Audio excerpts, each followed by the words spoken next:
Well, good morning, everyone. My name is Ruben Gonzalez. I work in the EFMP Central Cell, Marketing and Outreach Office, and I will be your facilitator for today. Welcome, everyone, to the 17 April 2024 EFMP Connect. Today's conversation will be Support Your Military Child. Our speakers for today will be Ms. Erica Shu, Chief, Exceptional Assignment Operations Supports Branch, AFPC, Ms. Erin Che, Special Education Specialist, EFMP Central Cell, Ms. Sharon Aka, Branch Chief, EFMP Legal Assistance and Policy, Ms. Melissa Weedle, Department of the Air Force, EDIS Program Manager, EFMP Central Cell, Ms. Elodia Medina, Education and Training Manager, EFMP Family Support. I won't hold you any longer. So without further ado, Ms. Shu, over to you, ma'am. Thanks, Ruben. Good morning, everyone, and welcome to our April EFMP Connect. As Ruben said, I'm Ms. Erica Shute, the Operations Support Branch Chief here at the EFMP Central Cell, and we are certainly excited to have you join us today. As you know, we purple up in the month of April, right? This is a month of the military child, and we want to embrace this opportunity to not only celebrate how valuable our military children are, but also connect you with those resources and programs that are available to our EFMP children and families. And here's why, right? So across the Department of the Air Force, we have approximately 26,000 children under the age of 18 who are enrolled in the program, right? And about half of those children have a mental, behavioral, or developmental health diagnosis. And that drives that dependency on our educational, family, and medical support services. So with that being said, please know that that connection between your military family support coordinators, your school liaison officers, your legal representatives, our special needs coordinators, all those key stakeholders at your installation, right? They work hard together to support and connect families with the right resources. So if you've joined our EFMP Connects in the past, right, you know that we do have our breakout rooms after the briefing. And that is a really great resource to take advantage of. Please stick around and join one of those breakout rooms. Like Ruben was saying, that's an opportunity to connect directly with our EFMP subject matter experts, as well as the briefers that you're going to hear today. They will be in those breakout rooms as well and ready to hear and take any of your questions. So thanks again, everybody, for listening in today. We are so glad you joined us. And at this time, I'm going to go ahead and turn the floor over to our first briefer. Ms. Shea, the floor is yours. Thank you, Ms. Shute. So I am Erin. I'm the special education specialist here at the EFMP Central Cell. Happy month of the military child. We want to acknowledge and celebrate the military children for the sacrifices and contributions they make to our military every day. And what naturally comes to my mind during this month is, how can I help as an education specialist? And what are the concerns of parents that impact children in this area? What are the most frequently asked questions, right? So what I have experienced is that for special education, at the very core of what creates the anxiety for these families is misunderstandings, right? Or maybe better yet, not managing expectations appropriately due to that misunderstanding of special education processes. So our EFM legal team and I want to take just a quick moment to lay out the timelines for you about those processes at the school. So, and clarify some deadlines, the no later than date that's written in federal law and what that means for you, how it might unfold at the state and district level. So we're just gonna touch on that. Next slide, please. So we're going to start with a quick scenario just to get us started. So here we might have something that's familiar to you or something like this. A family has received PCS orders to Hanscom Air Force Base from Joint Base Pearl Harbor Hickam, and they homeschooled their children during their 3 years in Hawaii and suspected that the child might have a learning disability. But since the child was homeschooled, there was no formal evaluation for special education. But now they want to transition that child into the public school and make sure that there are support services available when they arrive in Massachusetts. So what can they do? What can they expect from the public school district before they depart from Hawaii? And then what can they expect from the gaining school district when they arrive? So I have with me an attorney from our branch chief from the EFM Legal Assistance and Policy, Ms. Aka, and I'm going to have her unpack this a little bit. But before I do, Ms. Aka, so I'm going to set this up for you. In this reauthorization of the federal law IDEA, the Individuals with Disability Education Act in 2004, Congress added a specific timeline, right? The initial evaluation must be conducted within 60 days of receiving parental consent for the evaluation, or if the state establishes its own time frame for conducting that initial evaluation within that time frame instead of the federal. Right. So here in Texas, we have timelines that are given by the special education team. They refer to the 15, 45, 30 days. If you do some research on DODEA, they'll say 10, 45, 10, 10 days. Those are lots of numbers that really don't add up to 60, right? And how can we unpack for this for the families? What does it mean for them? What they should be expecting, as in our scenario, if an evaluation and an IEP is suspected for a family or a child with a disability. What do you think, Ms. Sharon? All right, good morning, everyone, and thank you, Erin. If you can just pop over to the next slide, please. Let's talk about what that looks like. So the family initiates this request for an evaluation just before they leave HICM. Let's say they come in a couple of weeks as they prepare to head out. What happens is that we have to give the school, in accordance with federal law, time to review the existing data, get back to the family and let them know their findings. And if they are going to move forward with doing actual assessments, then they will need the family's consent to do so. So according to federal law, that's about a 15-day timeline. Once they actually receive the parents' consent to do assessments, they've got 60 days to determine eligibility. So this is where the child's going to undergo testing for all of the suspected qualifying disabilities. And let's just say a determination is then made that yes, in fact, the child has a qualifying disability. Well, at that point, the school will now have an additional 30 days to develop that IEP and make a placement determination. So if you look at that, the numbers across the top sort of add up to 60 and 30, 90, and 15 is 105 days. Now, unfortunately, it's not that simple, right? Because the federal law doesn't specify what is meant by the word day. So in some states, it's interpreted to be a business day, Monday through Friday. Some it's interpreted to be a calendar day.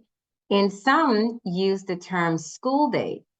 School days can be particularly tricky, right? Because we've got lots of holidays during the school year. And certainly we have, about a 2-month summer break, none of which would be considered an actual day, quote unquote, in a jurisdiction that is using school days. So the takeaway message for you as you look at this slide is really to ensure that your families know, come in to the school or send your request to the school early enough to allocate this kind of timeline. And we have seen a number of cases where our families make these requests to the school 2 or 3 weeks before they're ready to PCS and are pretty upset or surprised to learn that the school actually has a number of, let's call it federally allowed days in order to perform the evaluation. So let's take it from the end of this evaluation process where they've now made a determination that yes, this child actually has a qualifying disability and requires services and accommodations under IDEA and will therefore develop an IEP. Erin, could you flip to the next slide, please? So here we are, and we're going to now need to get the parents' consent. We go back and let them know, yes, in fact, these are the findings based on the assessment. And we're going to have to get the parents' consent to move forward with the process and to find a mutually agreeable time where that IEP team is going to meet. Once that's determined, the school's going to send out a notice or an invitation to the IEP team meeting. I always want to pause at every opportunity that I get to say that parents are a critical part of this team. So it's got to be a time and a place that they can attend. Virtual is pretty common these days. They're going to get that notice confirming that decision. And then the team together will develop that IEP. And within the IEP, there's going to be a section that determines placement. Parents are going to be provided with notice of that placement once the IEP meeting is completed. And before they actually implement the services at the school, we will need parent consent for implementation. So that's sort of the process. And the takeaway message here is allow time for this process to unfold.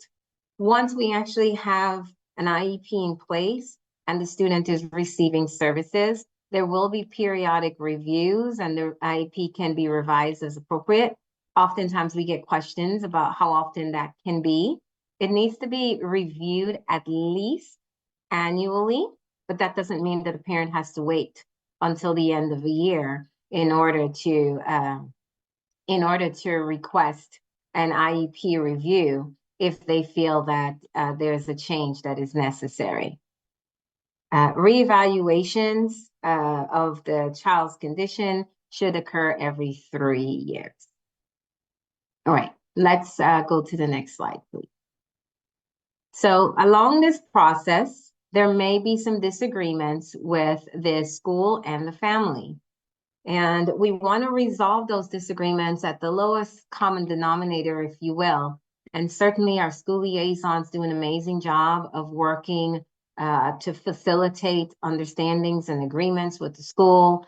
Ms. Chase, sitting in the central cell, also does quite a great job working with families to assist and understand and help them to advocate where there might be a rub in terms of the evaluations or the provisions within the IEP. And we can see those usually, for example, if the family doesn't agree with the assessments, or we can see those if the family wants additional services or services in a different format, or an independent educational evaluation, various things like that.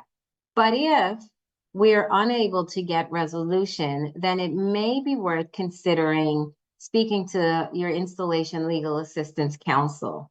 And these are the services that our legal assistance attorneys can offer. We can certainly reach out to the school and work to resolve IEP disputes, talk about some issues that arise in transferring IEPs or accommodation on PCS season, right? We're coming into that space right now. We can definitely talk about what remedies exist if, in fact, we are unable to bring the parties to the table to amicable resolution. And we can also talk about the parents' rights. The parents should get those from the school during this process. And sometimes parents just want to understand what that document really says and, what are their rights and left limits. And so speaking with legal assistance counsel can assist with all of those things. In recent years, we now have permission for our attorneys to attend IEP meetings and similar administrative meetings subject to SJA approval. And so that means that that's based on the bandwidth in that particular office, their resources, whether or not an attorney might be able to attend an IEP meeting. But that having been said, that is a potential service. And if a family is considering that might be something that they would like, speaking with legal counsel is a great idea to evaluate whether that's a strategy that we do want to pursue, because there are certainly pros and cons to doing so. Next slide, please. So in addition to our legal assistance resources, which can be found by going to our Air Force Legal Assistance website and just putting in your location and finding your legal assistance counsel, we also have, again, myself and Erin in the Central Cell forming our headquarters team. I have a small team as well within the Legal Assistance and Policy branch Lieutenant Colonel Jed Wangsgard and Tech Sergeant Ashley Chaponis. And we all work to sort of help to smooth and navigate the process and provide reach back support to the field in terms of making sure that our legal assistance offices have the capability to assist the client.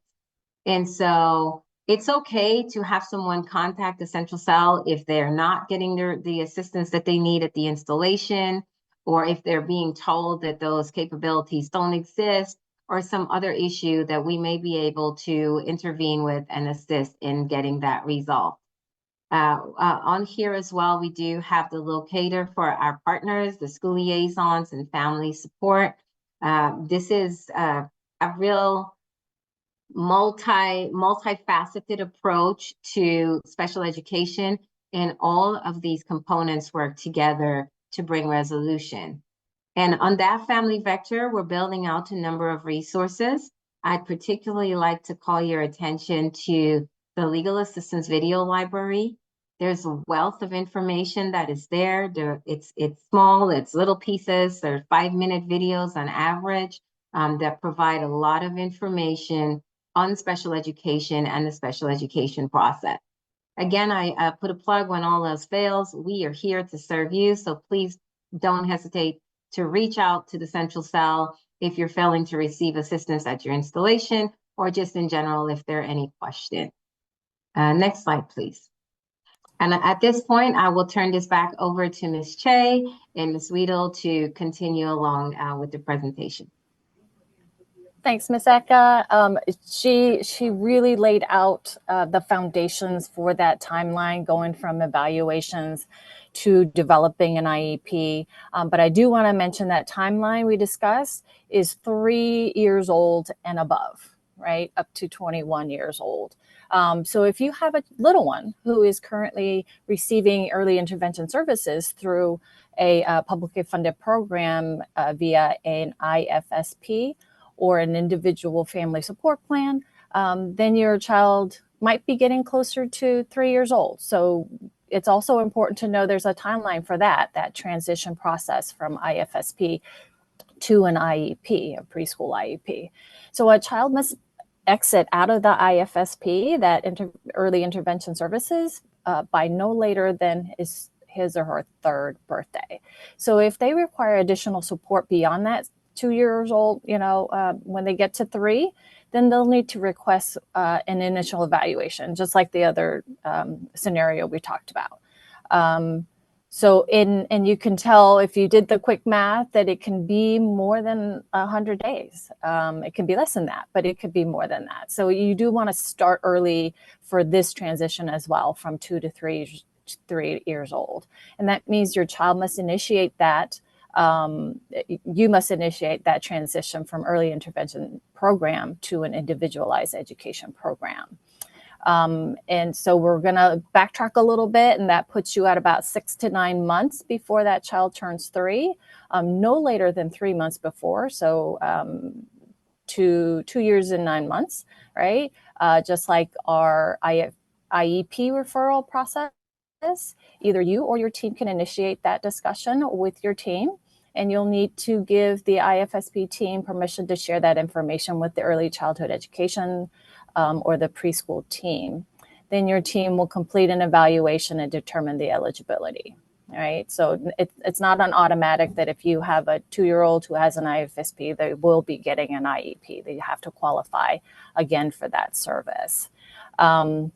And then they can write that IEP ahead of the child turning 3. So it starts on the day of his birthday. So having said that, though, what does that mean for your PCSs if you're have orders right now, or you're going to get orders near the summertime? Please be aware that if you are doing that, if you're PCSing during that time and you have a child who might be turning 3 around that time, and you have an IFSP, that PCSing without creating that new IEP could mean a loss of services when you get to that location, because an IFSP cannot be implemented as an IEP when you get to that gaining location. It's not it's not transferable. Like if you had an IEP and you went to a different state, then you're afforded that comparable services under that IEP in a new IEP.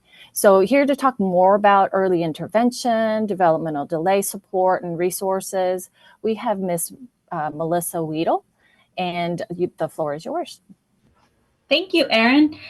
So we've talked a little bit about what happens with school-aged children. So I wanted to focus a little bit on the resources that we have for our little ones. So these are our children that are 0 to 5, because learning starts the day a child's born. So next slide. So sometimes we don't think about school for these young children, but they are learning continuously. So next slide. So let's take a look at what some of the services we have available for supporting your children that might have some learning difficulties. And what would that look like? That might look like a delay in speech. That might look like issues with feeding. That might look like maybe slow to walk. It could be behavioral. So it could be having a hard time getting your child to transition, or having a hard time being in new settings. So all of those things are kind of those indicators that, you know what, your child might be struggling a little bit. And if you're seeing those things over a course of time, then you might want to get some additional services. So we have a couple different places where we can get services. We have early intervention, which is what Erin was just talking about, which is through special education, which starts those special education services from birth. And then Erin just showed us that transition of when kids transition at 3 from this early intervention to school-aged. And then we also have a more traditional pediatric medical therapy, and that's for children that have a little bit more of an involved medical condition. So next slide.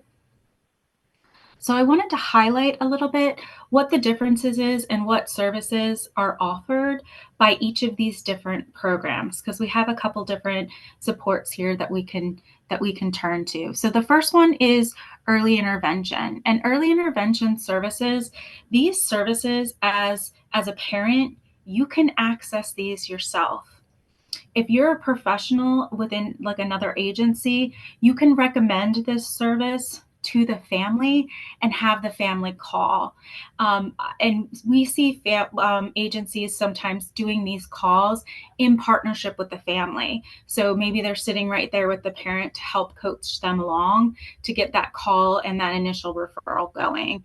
But the referrals come through the parent or the pediatrician. If you go on your well baby check and maybe you fill out a screener, the doctor's asking you questions about your child development, they might identify some things and say, you know what, maybe you should contact the early intervention. Early intervention does screenings, evaluations. If a need or developmental delay is found, then we can develop what's called an individualized family service plan, which is a plan that will address specific learning goals for your child and your family. And then within that is the actual services. And then Erin talked about that transition. These services are offered in the home, child care center, or community.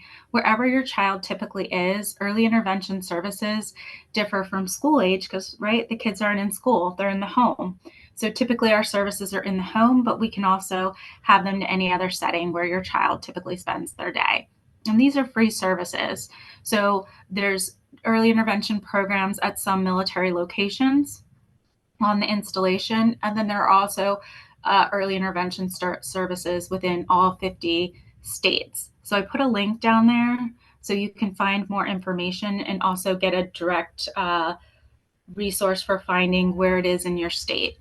Next slide. Another resource that we have available is New Parent Support Program. And this is really for parents if you are struggling, have questions, maybe you're a new mom and aren't sure about everything you need to do. Maybe you're worried about missing something. New Parent Support Program is there to help with all of these things. So we have listed here a couple of the different services. New Parent Support, you can enter these services as a parent. So you can just contact your New Parent Support Program. and their services are located. They either come to your home, or some of the services are in the office, like some of their group classes, like the prenatal classes or parenting classes. It's a really great resource, particularly if you're overseas or in a location that might feel a little bit more isolated. They usually have playgroups running, and that's a great way to get out of the house and engage with other kids. And that's a free resource as well. So that's something worthwhile looking for. And I put the link right there to the new parent support program, so you can find additional information, and then you can also find the one that's closest to your program. And then I just wanted to touch finally on this last aspect of services that we have for our infants and toddlers. And this is this pediatric and medical therapy services. So these are the services where your child might have a little bit more of an in-depth need. So I think immediately for maybe babies with torticollis, I think about babies with more involved feeding issues. Early intervention, your child might be eligible for early intervention under that, but you might also need a medical provider to help with some more severe feeding issues. So that's where you would want to make sure that you talk with your pediatrician or your general provider, whoever does the medical care regularly for your child, to get a referral for any of these specialized types of care. So again, this differs a little bit because you're going to want to make sure that you're talking with your pediatrician. Let the pediatrician know those concerns that you have. They can direct you to where you need to go, and they can also make those referrals for the specialized care. So I have a link down here below also, which also gives you a direction to where you can find more information about what those pediatric medical services look like. What are some of the specific ones that the military has? We have a program called the DBFRC, which offers specialized care for children for pediatric psychology in that play project. So if you have any questions about that, you can go to the next slide. You can get more information here on the EFMP family vector. And then you can also, you're welcome to reach out to me if you have any questions or need any additional information. Thanks, guys. Pass it on over. Thank you, Melissa. Hello, everyone. My name is Elodia Medina, and I am the EFMP Family Support Education and Training Specialist here at EFMP Central Cell. Next slide. The EFMP Family Support is located within your installation Military and Family Readiness Center.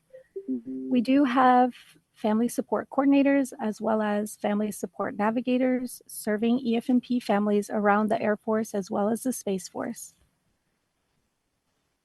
Family support is the conduit of information and referral that can assist you with making the connections you need regarding your child's education.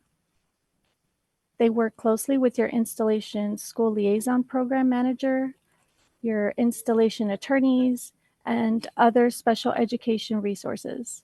So if you have any questions or concerns, connecting with your family support is your best first stop.